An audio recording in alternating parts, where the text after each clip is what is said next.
7 1 by 7 minus 3 1 by 4 plus 2 2 by 7 is equal to என்னன்னு கேட்குறாங்க. கவனிப்பா.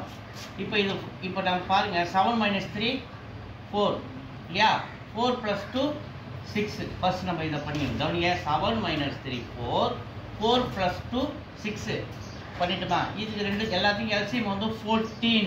LCM எடுக்கணும்னு உங்களுக்கு நிறைய வாட்டி சொல்லியிருக்கேன். கீழே இருக்கிற 14 7 நம்ம எடுத்துக்கலாம். ஸோ 7 டேபிள் பண்ணால் 2 times 1 times 7 2 are 14. அதுதான் நம்ம எல்சிஎமாக எடுத்துக்கிறோம். ஸோ இந்த 14 இந்த 7 into 2 14 அப்படியே மேலே 2ஆல் மல்டிபிள் பண்ணால் 1 into 2 2 சென்டரில் இருக்கிற மைனஸ். இந்த 14 வந்து 1 times 14 into 1 அப்போ அதே 1ஆல் மேலே மல்டிபிள் பண்ணால் 1 சென்டரில் இருக்கிற ப்ளஸ்.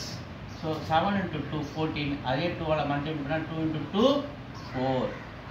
அப்போ 6 இந்த 14 அப்படியே வச்சுக்கோங்க. மேலே நியூமரேட்டர் ஆட் பண்ணுங்கள். 2 + 1 6 2 + 1 4 6 6ல் -1 போச்சுன்னா 5. அப்போ 6 5/14 இஸ் ஆன்சர் 1.